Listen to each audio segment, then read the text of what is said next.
Technique easy এডুকেশনের পক্ষ থেকে তোমাদের জন্য রইল অনেক অনেক শুভকামনা। এখনকার পর্বে আমি তোমাদের এই সৃজনশীল অঙ্কটি সমাধান করাবো। দেখো বলা আছে একটি সমকোণী ত্রিভুজের লম্ব ভূমির 11/12 অংশ থেকে 6 কম।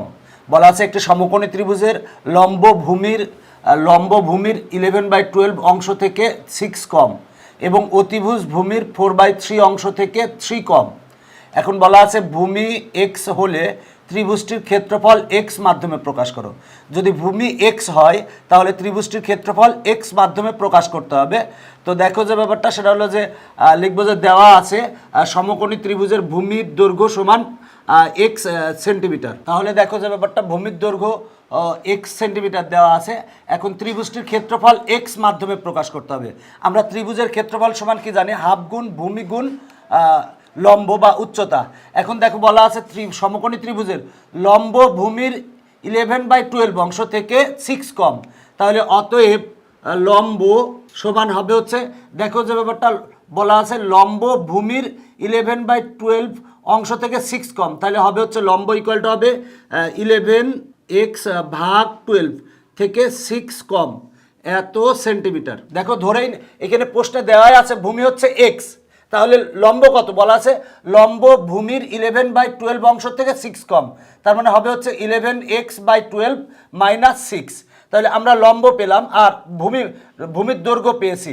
তাহলে দেখো যে ব্যাপারটা অতএব ত্রিভুজটির ক্ষেত্রফল, দেখো আমরা ক্ষেত্রফলের সূত্র জানি, সমকোণী ত্রিভুজের ক্ষেত্রফল সমান হাফ গুণ ভূমি গুণ লম্ব বা হাফ গুণ ভূমি গুণ উচ্চতা।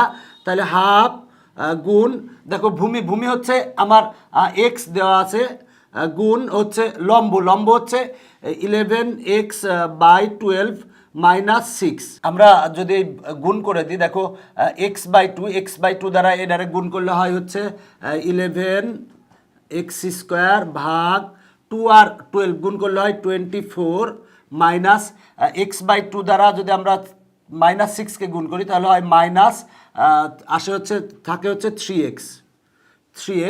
এখন আমরা এটারে যদি লসাগু করি, দেখো লসাগু হচ্ছে 24, তাহলে 24 আর 24 কাটা থাকে হচ্ছে 11x², আর এই মাইনাস 24 আর 3x গুণ করলে হয় 72x।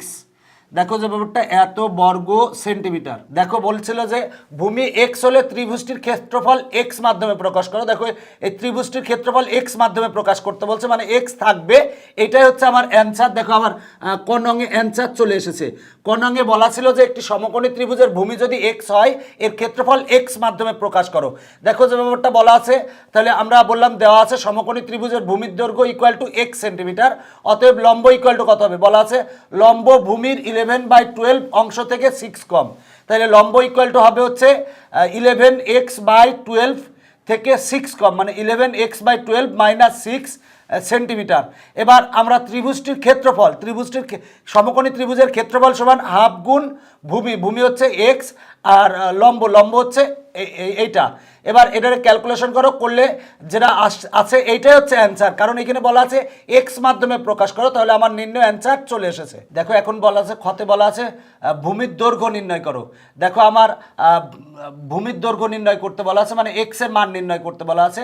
দেখো একটা সমকোণী ত্রিভুজের ভূমির দৈর্ঘ্য আমরা এক্স পেয়েছি, লম্ব পেয়েছি, আর বলা আছে অতিভুজ ভূমির 4/3 অংশ থেকে 3 কম। তাহলে অতএব অতিভুজ ইকুয়াল টু, দেখো অতিভুজ ভূমির 4/3 অংশ থেকে 3 কম, তাহলে দেখো এখানে আমরা ভূমি হচ্ছে এক্স ধরছি, তাহলে অতিভুজ ইকুয়াল টু কত হবে? দেখো অতিভুজ ইকুয়াল টু হবে 4x/3 থেকে 3 কম, তাহলে এত সেন্টিমিটার। দেখো অতিভুজ বলা আছে অতিভুজ ভূমির 4/3 অংশ থেকে 3 কম, তাহলে অতিভুজ ইকুয়াল টু হবে কত? দেখো ভূমি হচ্ছে এক্স, তাহলে 4x/3, যেহেতু 3 কম -3 হবে। তাহলে দেখো আমরা অতিভুজ পেয়েছি, লম্ব পেয়েছি, ভূমি পেয়েছি, তাহলে পিথাগোরাসের উপপাদ্য থেকে পাই, দেখো পিথাগোরাসের উপপাদ্য থেকে কি পাই আমরা? অতিভুজ স্কোয়ার ইকুয়াল টু লম্ব স্কোয়ার প্লাস ভূমি স্কোয়ার। দেখো অতিভুজ হচ্ছে 4x/3 - 3, অতিভুজ স্কোয়ার ইকুয়াল টু লম্ব স্কোয়ার, লম্ব স্কোয়ার ভূমি স্কোয়ার প্লাস লম্ব স্কোয়ার। ভূমি মানে হচ্ছে এক্স, তার মানে x² প্লাস লম্ব মানে হচ্ছে 11x/12 - 6। এটার পরে স্কোয়ার। দেখো পিথাগোরাসের উপপাদ্য থেকে আমরা পাই অতিভুজ স্কোয়ার ইকুয়াল টু ভূমি স্কোয়ার প্লাস লম্ব স্কোয়ার। আবার বলছে অতিভুজ স্কোয়ার ইকুয়াল টু, অতিভুজ হচ্ছে এইটা, তাহলে এইটা স্কোয়ার ইকুয়াল টু ভূমি হচ্ছে এক্স, তার মানে এক্স স্কোয়ার প্লাস লম্ব হচ্ছে এইটা, তাহলে এইটা স্কোয়ার। এবার আমরা এটার ক্যালকুলেশন করব, পরে আমরা এক্স এর মান বের করব, যেটা এক্স এর মান সেটাই হবে ভূমির দৈর্ঘ্য। তো আসো আমরা ক্যালকুলেশন করি, বা যদি আমরা এটা লসাগু করি, লসাগু হচ্ছে 3 আর 3 কাটা থাকে হচ্ছে 4x, আর 3 আর -3 গুণ করলে হয় -9, আর টোটালটার পরে whole square equal to x square plus, এটা লসাগু করবো, দেখো এটা লসাগু হচ্ছে 12, তাহলে 11x -12 আর 6 গুণ করলে হয় 72, আর এরপরে হচ্ছে হোল স্কোয়ার, বা আমরা এই স্কোয়ারটা আমরা লবে দিতে পারি আবার হরেও দিতে পারি। তার মানে আমরা লিখতে পারি 4x - 9 হোল স্কোয়ার ভাগ 3k স্কোয়ার করলে হবে 9 equal to x square plus, এখন দেখো যে ব্যাপারটা 11x - 72 ভাগ 12, টোটালটা পুরো হোল স্কোয়ার আছে, তাহলে স্কোয়ারটা আমরা লবে দিতে পারি আবার হরে দিতে পারি। তাহলে 11x - 72 টোটালটা পুরো হোল স্কোয়ার ভাগ 12কে যদি স্কোয়ার করি তাহলে হয় 144। এবার আমরা উভয় পক্ষকে 144 দ্বারা গুণ করব, তাহলে বা আমরা যদি এটারে 144 দ্বারা গুণ করি তাহলে 109 দিয়ে যদি কাটাকাটি হয় তাহলে হয় 16, 4x - 9 whole square equal to 144x square. দেখো এটারে আমরা গুণ করছি 144 দ্বারা, এটারেও যদি আমরা 144 দ্বারা গুণ করি তাহলে 144 কাটা থাকে হচ্ছে 11x - 72 টোটালটার পরে হোল স্কোয়ার। দেখো যে ব্যাপারটা এই লাইন থেকে এই লাইনে আমরা উভয় পক্ষকে 144 দ্বারা গুণ করছি। এখন আমরা এটা ক্যালকুলেশন করব, ক্যালকুলেশন করার জন্য আমরা যে কাজটা করতে পারি সেটা হলো যে 16 ইন্টু, দেখো a - b হোল স্কোয়ারের সূত্র বসাতে পারি। a - b হোল স্কোয়ারের সূত্র হচ্ছে a স্কোয়ার, এ মানে হচ্ছে 4x, a square -2ab, b মানে হচ্ছে 9 প্লাস 9 স্কোয়ার। দেখো a - b হোল স্কোয়ারের সূত্র a square -2ab plus b square equal to 144x square plus, এবার দেখো a - b হোল স্কোয়ারের সূত্র, a - b হোল স্কোয়ারের সূত্র হচ্ছে a স্কোয়ার, a মানে হচ্ছে 11x, a square -2a, a মানে 11x আর b মানে 72 প্লাস 72 হোল স্কোয়ার। দেখো 144x স্কোয়ার প্লাস, এবার দেখো a - b হোল স্কোয়ারের সূত্র a square -2ab plus b square.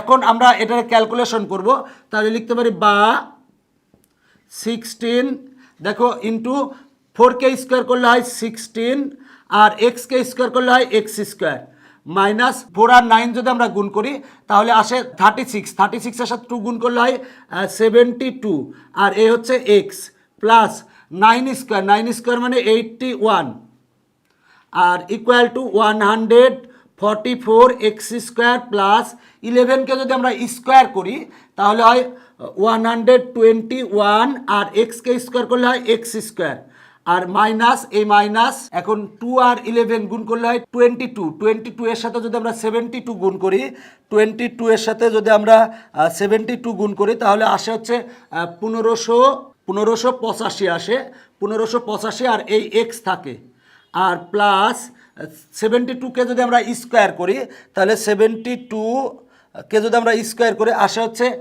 5184। আমরা এখন এই ব্র্যাকেটটা তুলে দিব, তুলে দিলে আমরা কি পাই দেখো, বা 16 আর 16 যদি গুণ করি তাহলে আমরা পাই, দেখো 16 আর 16 গুণ করলে হয় 256, আর এই এক্স স্কোয়ার মাইনাস এই মাইনাস 16 আর 72 গুণ করব তাহলে 16 গুণ 72 সমান আসে 1152, আর এ হচ্ছে এক্স প্লাস 16 আর 81 গুণ করব, যদি আমরা 16 গুণ 81 করি সেক্ষেত্রে পাই হচ্ছে 1296, আর এটা প্লাস পক্ষান্তর করলে হবে মাইনাস, তারপর মাইনাস 144 এক্স স্কোয়ার, এটা প্লাস পক্ষান্তর করলে হবে মাইনাস, তার মানে মাইনাস 121 এক্স স্কোয়ার, এটা মাইনাস পক্ষান্তর করলে হবে প্লাস, তারপরে প্লাস 1584 এক্স, আর এটা প্লাস পক্ষান্তর করলে হবে মাইনাস, মাইনাস হবে হচ্ছে 5184 ইকুয়াল টু 0। দেখো যে ব্যাপারটা সেটা হলো যে আমরা এই 16 দিয়ে এটা গুণ করে দিয়েছি, আর এই পক্ষের সবগুলো এই পক্ষে নিয়ে আসছি। এখন আমরা যোগ বিয়োগ করব। দেখো 256 এক্স স্কোয়ার বিয়োগ 144 বিয়োগ 121 সমান আসে -9 এক্স স্কোয়ার বা -9 এক্স স্কোয়ার। এবার আমরা এক্স স্কোয়ারগুলা মানে এইটা মাইনাস এইটা করলে আমরা এইটা পাই। এবার দেখো আমরা এক্সগুলা যোগ করব, এক্স এইটা আর এইটাতে আছে, তার মানে 1584 এক্স বিয়োগ 1152, 1584 বিয়োগ 1152 সমান আসে হচ্ছে প্লাস 432 এক্স। এবার এইটার সাথে এইটা আমরা বিয়োগ করব, তার মানে 1296 বিয়োগ 5184 সমান আসে 3000। দেখো যে ব্যাপারটা আসে 3888 ইকুয়াল টু 0। এখন আমরা উভয় পক্ষকে -9 দ্বারা ভাগ করব। যদি -9 দ্বারা ভাগ করি তাহলে এখানে হবে হচ্ছে এক্স স্কোয়ার প্লাস -9 দ্বারা যদি আমরা এটাকে ভাগ করি, ভাগ করলে প্লাসে মাইনাসে মাইনাস হবে, আর 9 দ্বারা যদি ভাগ করি তাহলে 432 ভাগ 9 সমান আসে 48 এক্স, আর -9 দ্বারা ভাগ করলে মাইনাসে মাইনাসে এটা হবে প্লাস, আর এইটা দেখো যে ব্যাপারটা এত ভাগ 9 সমান আসে 432 ইকুয়াল টু 0। এখন আমরা এটারে মিডিল টার্ম করব। যদি মিডিল টার্ম করি তাহলে কি পাই দেখো, বা এক্স স্কোয়ার মাইনাস, দেখো -48কে আমরা লিখতে পারি 12x মাইনাস 36x আর প্লাস 432 ইকুয়াল টু 0। দেখো -12x মাইনাস 36x সমান হয় -48x। এই দুইটারা যদি আমরা গুণ করি, প্রথমটা শেষেরটার গুণফলের সমান পাবো। এখন আমরা এখানে কমন নিব হচ্ছে x, যদি x কমন নিই তাহলে x -12, আর এখানে কমন নিব হচ্ছে -36, -36 যদি কমন নিই তাহলে হবে x -12, এটা ইকুয়াল টু 0। এবার এইটার এটাতে কমন হচ্ছে দেখো x -12 কমন, তাহলে থাকে হচ্ছে x -36, তাহলে এইটা ইকুয়াল টু 0। এখন দেখো যে ব্যাপারটা সেটা হলো যে আমরা লিখতে পারি হয় এইটা ইকুয়াল টু 0 অথবা এইটা ইকুয়াল টু 0। তাহলে লিখবো হয় x -12 ইকুয়াল টু 0, অতএব x ইকুয়াল টু 12, অথবা x -36 ইকুয়াল টু 0 লিখতে পারি, x -36 ইকুয়াল টু 0, অতএব x ইকুয়াল টু 36। তাহলে দেখো x এর মান আমরা 12 পেয়েছি আর x এর মান আমরা 36 পেয়েছি। বলা আছে ভূমির দৈর্ঘ্য নির্ণয় করো, ভূমির দৈর্ঘ্যই ছিল কিন্তু x, তাহলে অতএব নির্ণেয় ভূমির দৈর্ঘ্য 12 সেন্টিমিটার। দেখো এখানে সেন্টিমিটারে দেওয়া আছে, বলা আছে সেন্টিমিটার, তাহলে হবে 12 সেন্টিমিটার বা 32 সেন্টিমিটার। দেখো যে ব্যাপারটা অঙ্কটা সহজ অঙ্ক, কিন্তু একটু ক্যালকুলেশনটা কঠিন, বাট অঙ্কটা সহজ। বলা ছিল যে ভূমির দৈর্ঘ্য নির্ণয় করো, ভূমির দৈর্ঘ্য মানে এক্স নির্ণয় করতে হবে। এখানে কিন্তু আমরা কতে কিন্তু ভূমির দৈর্ঘ্য এক্স ধরেছি আর লম্ব আমরা পেয়েছি। এখন অতিভুজ আমরা বের করবো। দেখো অতিভুজ ভূমির 4/3 অংশ থেকে 3 কম, তাহলে অতিভুজ ইকুয়াল টু 4/3 অংশ থেকে, দেখো অতিভুজ ভূমির 4/3 অংশ থেকে 3 কম, তাহলে 4x ভাগ 3 -3 কম, তাহলে -3। এখন পিথাগোরাসের উপপাদ্য থেকে আমরা জানি অতিভুজ স্কোয়ার ইকুয়াল টু ভূমি স্কোয়ার। ভূমি মানে হচ্ছে এক্স স্কোয়ার প্লাস লম্ব স্কোয়ার, লম্ব মানে এইটা স্কোয়ার। এবার আমরা এটা ক্যালকুলেশন করব, ক্যালকুলেশন করে এক্সের আমরা দুইটা মান পাই, একটা হচ্ছে 12 আর একটা হচ্ছে 36।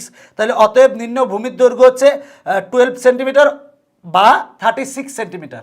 এখন আমরা গণং সমাধান করাবো। বলা আছে ত্রিভুজটির ভূমি 12 সেন্টিমিটার হলে, দেখো আমরা ক্ষতে যদিও পেয়েছিলাম ভূমি হচ্ছে x = 12 সেন্টিমিটার বা 16 সেন্টিমিটার, কিন্তু এখানে বলেই দিচ্ছে যে নির্দিষ্ট করে ত্রিভুজটির ভূমি 12 সেন্টিমিটার হলে এর পরিসীমা সমান পরিসীমা বিশিষ্ট, মানে সমকোণী ত্রিভুজের আমরা পরিসীমা বের করব, সেই পরিসীমা সমান পরিসীমা বিশিষ্ট সমবাহু ত্রিভুজের ক্ষেত্রফল নির্ণয় করতে হবে।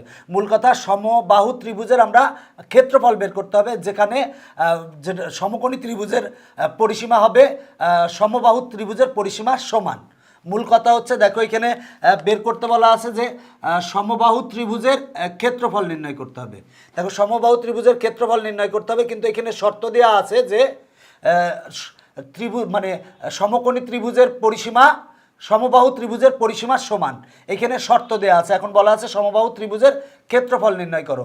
তো দেখো যে ব্যাপারটা সেটা হলো যে দেওয়া আছে ত্রিভুজটির ভূমির দৈর্ঘ্য x = 12 সেন্টিমিটার, যে ত্রিভুজটার ভূমির দৈর্ঘ্য x = 12 সেন্টিমিটার, মানে সমকোণী ত্রিভুজের ভূমির দৈর্ঘ্য x = 12 সেন্টিমিটার। এখন ত্রিভুজটির লম্ব, দেখো লম্ব কত হবে, লম্ব সমান পেয়েছিলাম 11x/12 - 6, আমরা এখানে x = 12 বসাবো, তার মানে 11/12 ইন্টু এক্স এর মান আমরা 12 বসিয়েছি -6, তাহলে এখন যদি 12 আর 12 কাটাকাটি করি তাকে 11 - 6 = 5 সেন্টিমিটার। আর অতিভুজ সমান কত পাই, দেখো অতিভুজ সমান আমরা পেয়েছিলাম হচ্ছে ক্ষত থেকে যে 4x/3 - 3। এখন দেখো আমরা 4 × x এর স্থলে আমরা বসাবো 12, দেখো 4 × x এর স্থলে 12 বসাবো, কারণ আমরা ভূমির দৈর্ঘ্য x = 12 দেওয়া আছে প্রশ্নে, তাহলে x = 12 বসালাম, ভাগ হচ্ছে 3 আর -3। এখন দেখো 3 দিয়ে যদি আমরা কাটি 12কে, তাহলে হয় হচ্ছে 4 আর 4 গুণ করলে হয় 16 থেকে 3 বাদ দিলে হয় 13 সেন্টিমিটার। তাহলে দেখো আমরা ভূমির দৈর্ঘ্য x = পেলাম 12 সেন্টিমিটার, আর লম্ব পেলাম হচ্ছে 5 সেন্টিমিটার, আর অতিভুজ পেলাম 13 সেন্টিমিটার। এটা একটা সমকোণী ত্রিভুজ। এই সমকোণী ত্রিভুজের ক্ষেত্রে আমরা 3টা বাহুর দৈর্ঘ্য পেয়েছি। তাহলে প্রশ্নে বলা আছে যে সমকোণী ত্রিভুজের পরিসীমা সমান পরিসীমা বিশিষ্ট সমবাহু ত্রিভুজের ক্ষেত্রফল নির্ণয় করো। তাহলে আমরা সমকোণী ত্রিভুজের পরিসীমা বের করব। দেখো আমরা সমকোণী ত্রিভুজের পরিসীমা, যে কোনো ত্রিভুজের পরিসীমা বের করতে হলে ত্রিভুজের 3 বাহু যোগ করতে হবে, 3 বাহুর দৈর্ঘ্য যোগ করতে হবে। তাহলে সমকোণী ত্রিভুজটির পরিসীমা ইকুয়াল টু হবে হচ্ছে 12 + 5 + 13, মানে 3 বাহু যোগ করব। মানে সমকোণী ত্রিভুজের যে 3টা বাহু আমরা পেয়েছি, একটা 12 সেন্টিমিটার, একটা 5 সেন্টিমিটার, একটা 13 সেন্টিমিটার, এই 3টা বাহু যদি আমরা যোগ করি, যোগ করলে সমকোণী ত্রিভুজের পরিসীমা পাই। তাহলে 12 + 5 + 13 সমান আসে 30 সেন্টিমিটার। এটা হচ্ছে সমকোণী ত্রিভুজের পরিসীমা।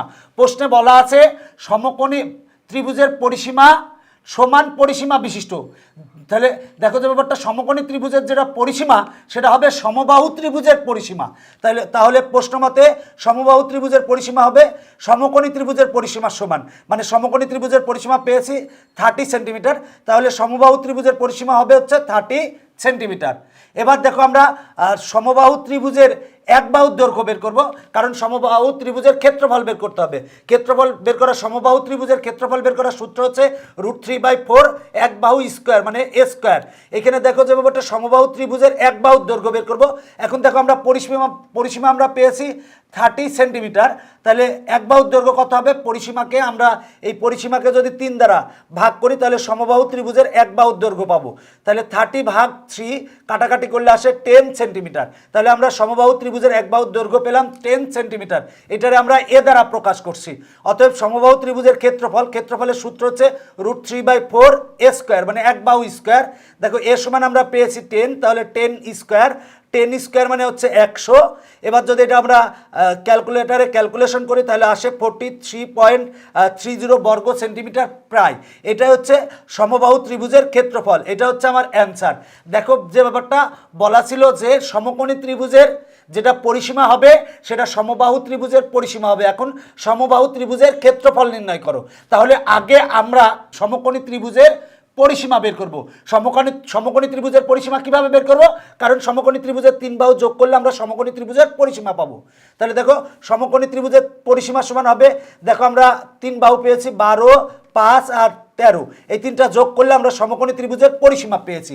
যেটা সমকোণী ত্রিভুজের পরিসীমা সেটা হচ্ছে সমবাহু ত্রিভুজের পরিসীমা। তাহলে সমবাহু ত্রিভুজের পরিসীমা হবে 30। এবার দেখো সমবাহু ত্রিভুজের এক বাহুর দৈর্ঘ্য কীভাবে পাবো, সেটা হলো এক বাহুর দৈর্ঘ্যকে এ দ্বারা প্রকাশ করি, পরিসীমাকে 3 দ্বারা ভাগ করলে আমরা সমবাহু ত্রিভুজের এক বাহুর দৈর্ঘ্য পাবো। তাহলে এক বাহুর দৈর্ঘ্য পেয়েছি 10 সেন্টিমিটার।